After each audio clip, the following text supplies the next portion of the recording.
From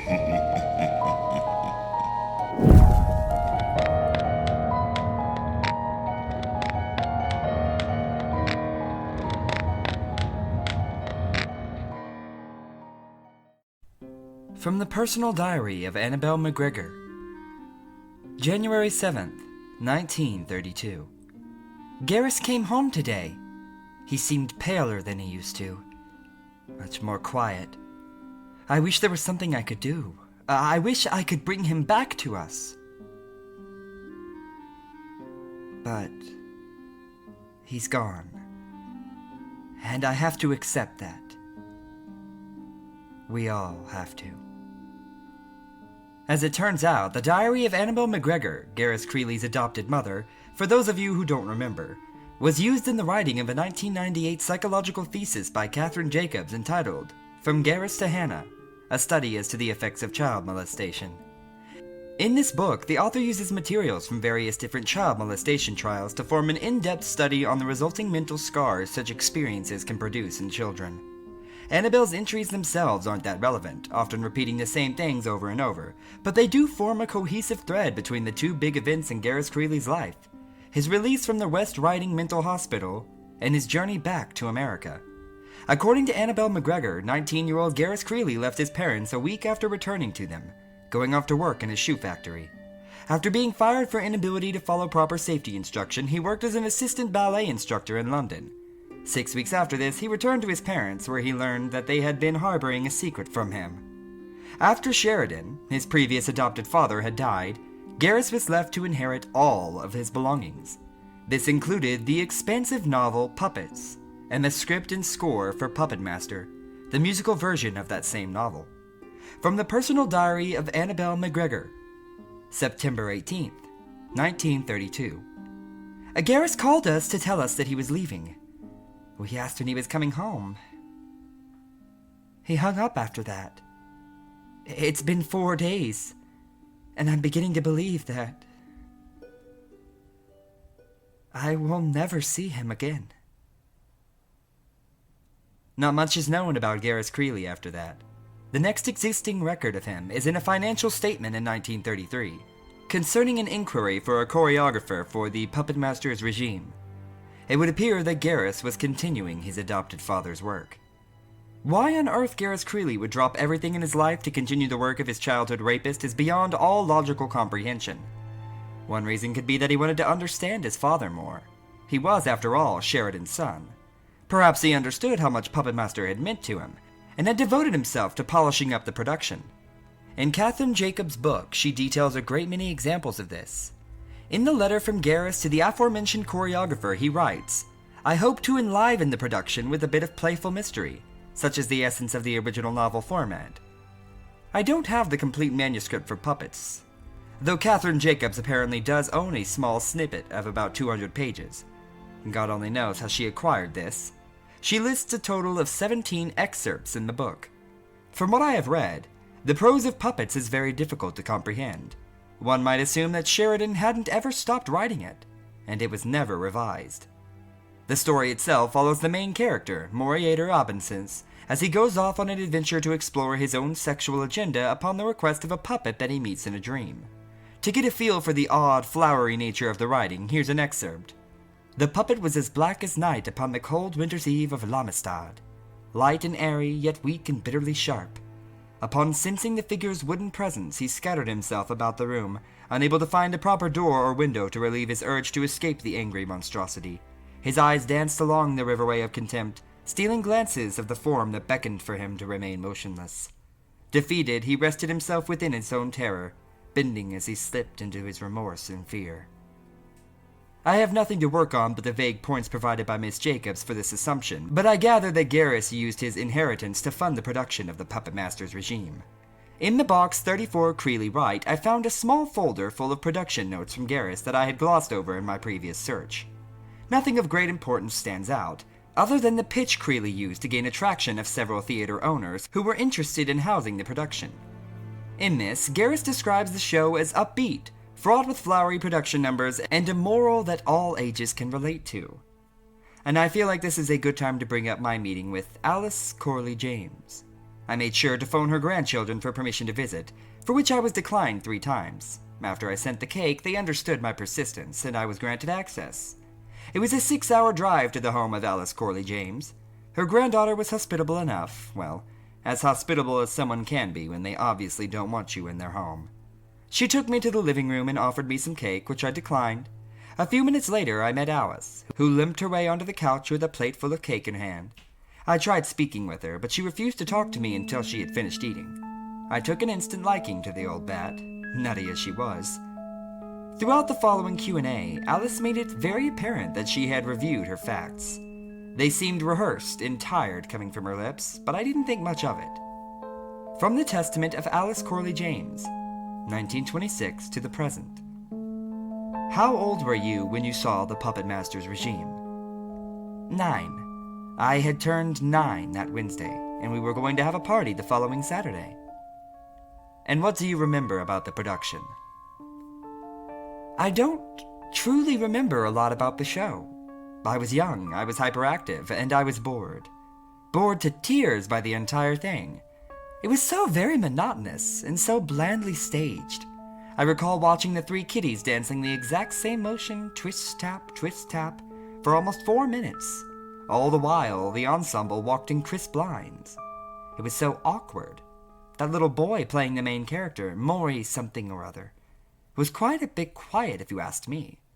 He sort of mumble-spoke, squinting the entire show. Those vague, squinty eyes, they were bland too. I fell asleep halfway through Act 1. And do you remember the end of Act 1? No. When I woke up, my parents were dragging me out of the theater. I spent the next 3 hours waiting by the street with my mother while my father searched for his brother. Uncle Devin was the assistant choreographer, you see. He died backstage. I think a lift collapsed? I don't know. It was only when I was 30 did they actually tell me what happened. Though I remember that they never acted the same again. Did your uncle keep any documentation of his time working on the production? I wouldn't know. We weren't all that close to him, you see. If he did, where might I find those documents? Well, either they're still at the theater, or my father. Oh, yes. My father probably had them. I remember the policeman delivering the box to us. Your best chance of finding it would be in the attic. We moved all of my father's old office documents into a red... Yes. Was it? Yes, it was red. A red chest. If it isn't there, it's most likely thrown away. Mrs. James's granddaughter aided me in my search, and together we found the red chest, as well as Devin Corley's belongings. They had been shoved into a small storage crate within the chest, sloppily strewn in wrinkled chunks of paper. I offered Alice the opportunity to rifle through the crate, but she politely shooed me out of her house before asking for another piece of cake. At first, I couldn't much make sense of the contents within the box. There were a few bills, some blasé production notes, and a list of ensemble performers. However, one particular sheet of paper did catch my interest. The audition notes for the role of Moriator. For those of you who don't remember, this was the character who was last seen begging the audience to help him on the night of the Puppetmaster's regime. Not many names are found in this file, oddly enough. Just 14 boys and 6 girls. Underneath the various names are notes over the auditions. Notes such as too cheeky, too quiet, too mumble-mouthed. But about 3/4 into the paper, the name Timmy Wright is circled 3 times, a small star etched beside it. He's the one, the note reads, boldly. I've done a bit of research on this performer as well. Timothy Cartwright was born on August 16, 1923. His father, Vincent Cartwright, was a lighting designer for a theater on Broadway at the time. His wife, Margie, was a costume designer. Though little is known about the beginning of Timothy's career, by the age of 9 he had already taken the vaudeville world by storm as Timmy Cutie Pie Wright, or Cutie Wright for short. As far as I can gather, his only Broadway credit before the Puppetmaster's regime was in a semi-successful flop called Joyful Hooligans, in which he played a young British boy who falls off a ship and is taken in by a band of American teenage pickpockets. Devin Corley's diary details the arrival of Timothy to the theater. He says that Timothy was asked to be dropped off in the lobby without his parents. Gareth Creeley instructed the staff to not enter the lobby for an hour afterwards. At the end of this hour, Gareth Creeley himself came through the lobby doors, and found Timmy still in his seat by the receptionist desk. He was quoted to have looked confused and scared, with a look in his eyes that likened to that of an old cat, weak and defenseless. Garrus leads him back to his office, where he waited for his parents to return to sign the proper paperwork. The next few entries of Devon Corley's diary describe the hiring of the rest of the cast and crew. Shirley Taxam was signed on to play Trahunt for 3 weeks, but she died in an automobile accident and was replaced by Sally Wilkes. Henry Gregory, another vaudeville performer who had worked with Timmy at least twice before, was signed on to play Adelbit. Other cast members included Fernando Perón as Mr. Abascar and Grace Day as Madame Rapario. The casting for the Man in Black, as well as the puppet dressed in black, are not listed. Set design was done by Abraham Durate, and costumes were done by Juliana White. Lighting and direction was taken up by Garrus Creeley himself. For the first 2 weeks of production, Devon Corley's description of Creeley doesn't seem too interesting. A bit eccentric and a bit of a perfectionist, but he's also described as jolly and surreal, like the Santa impersonators you see at the department stores. He was always cracking jokes and for the most part had a good attitude. However, as innocent as his behavior seems, even from the beginning he has a strange obsession with Timothy Wright. Corley details an instance where Timmy was clearly getting the choreography wrong, and yet Garrus berates the other children for messing him up. From Devon Corley's perspective, he coddles the boy and barely even directs him. Now, as lighthearted as he was, Garrus Creeley was also a rather strict director.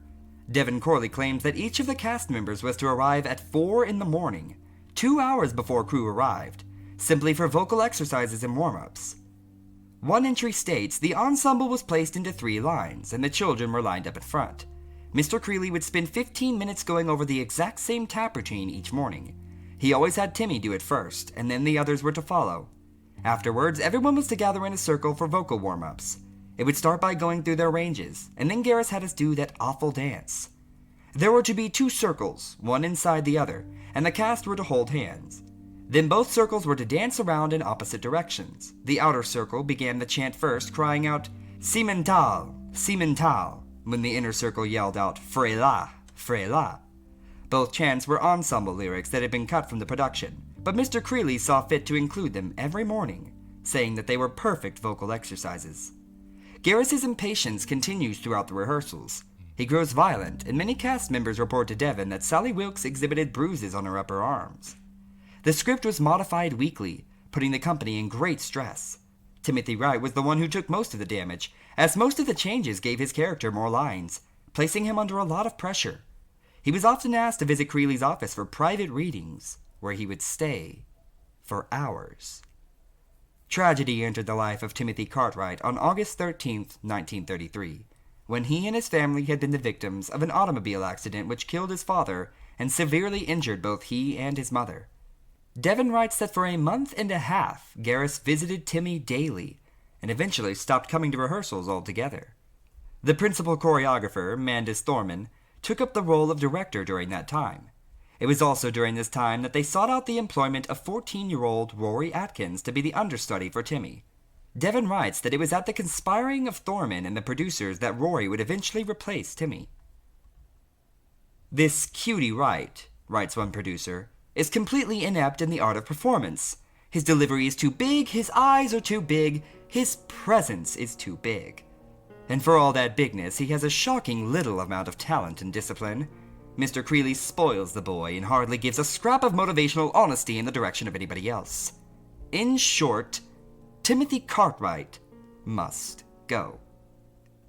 While Garrus was gone, the production staff also persisted in cutting certain things from the show. This included a number that occurred midway through Act 2, a gibberish number sang by an army of puppets that they said slowed down the production. Creeley was quite unhappy with this, giving them several angry phone calls about the matter. They eventually gave him an ultimatum: cut the number completely or put it somewhere else. So Garrus placed it at the end of Act 1. Devon notes that Garrus would tell the children to practice this number on their own time, and when they did run through it during rehearsals, it was in segments, never in its entirety. The number itself contained one group of lyrics that was repeated over and over again. Garrus made it painfully clear that the company was to sing these stanzas exactly 100 times before they could take a break during intermission, even if the curtains closed before they were finished. Devon's journal ends with a relief from the notes throughout. Instead, he explains an event that he himself was present for. I think it might be best to simply copy the section here itself. Nobody was ever allowed in Mr. Creeley's office but Mr. Creeley and Timmy. I assumed Mr. Creeley would want to meet Rory, but he never asked for an audience with him. However, Mandus had instructed me to deliver 3 resignation letters to Mr. Creeley's desk, and I went to my task. When I came in, the room was all musty and hot, like there wasn't even air conditioning there. The windows were drawn, but my vision adapted fairly quickly. I saw that on the floor was a worn mattress with plates and cups all around. I blinked in surprise, rushing over to the bedding, and I saw that it had definitely been in use for quite a while. I wondered in astonishment if Mr. Creeley had been living in the theater, but when I considered the idea, I did recall that he had put all of his money into the show, and we never heard him ask us to send papers to his house, only to his office. Along the far end of the room were a few piles of shirts and trousers. It was still very dark, so I didn't focus on them too much. I went to set the papers down on the desk when, against my better judgment, I had the urge to snoop around a bit. I looked over the top of the desk, nothing but pins and scrambled folders, and then went right to the center drawer. And what was inside that drawer? It frightens me more now than it did when I saw them. Within the drawer was a gun, a bit eccentric maybe, but I thought nothing of it, as well as a worn, hand-painted mask, red in color, and put into the shape of a doll's face. More specifically, a puppet's face. Beside the mask was a small journal. I opened it, and I found the pages to be yellowed with age. The pages themselves concealed mad writings that were barely legible, but I could tell by the drawings that it was some sort of worshipper's guide. There were these charcoal sketches of a puppet, a giant puppet that controlled the world on strings protruding from its fingernails. Other pictures showed the puppet walking amongst common men, who couldn't see it. There was a drawing of a man raping a small girl, the puppet controlling his arms. There was a man stroking the bodies of his wife and children, a young girl being bought for the night by an older gentleman, 2 twins being held down on the bed by some invisible force, all pictures in which the puppet stood by, grinning. I placed the journal back into the drawer, but then I noticed the mask. The mask had the same face that the puppet had, an insane grin, wide eyes, puffy cheeks. It was only when I held it closer to my face did I notice that it also shared the features of Timmy Cartwright. The same mouth, the same nose, the same eyes. I shoved the mask back into the drawer and I shut it quickly, my curiosity morphing into sickness.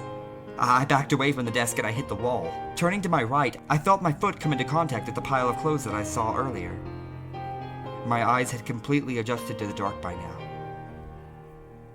And I could see that not all of the shirts and trousers were in Mr. Creeley's size. At least 4 of them were smaller. The clothes that a young boy would wear. I grabbed the papers off the desk and I ran out.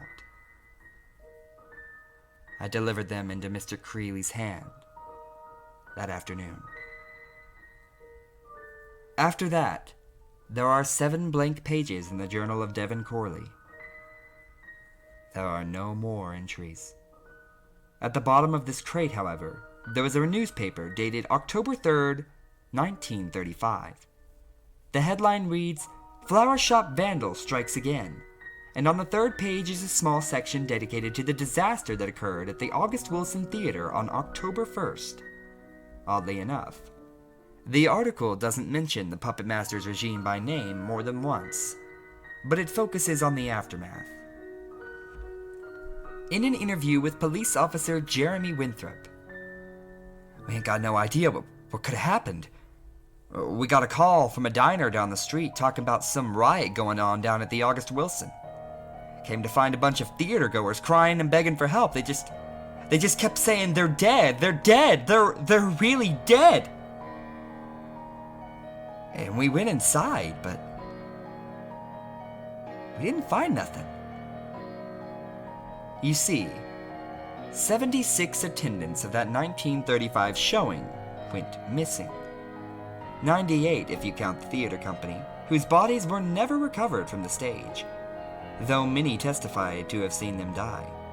Others claimed to have seen people collapsing in the aisles. When police investigated the theater, they saw that one of the lifts backstage had collapsed, but there were no traces of anyone there. The only body recovered was that of Garris Creeley. He had been found in his office, a bullet in his head. But other than that, absolutely nothing. No struggles, no blood. Those 98 people were never seen again. After that, there's nothing left in the crate but barely visible photos of cast members and fabric samples for costumes. At this point, my investigation to the Puppetmaster's regime ended. Or at least, the historical investigation. Do you remember the revival of Puppetmaster I mentioned in my first entry? Well, the first preview performance will take place in Chicago on September 18th. And I've already booked balcony seats. Being a full-time investigator for an obscure pornographic musical doesn't lend itself too much of an earning, you see. I will be attending this showing, where I will record the audio and take notes on the production. I'll do a detailed run-through of the production the day after I see it. Investigation will resume September 18th.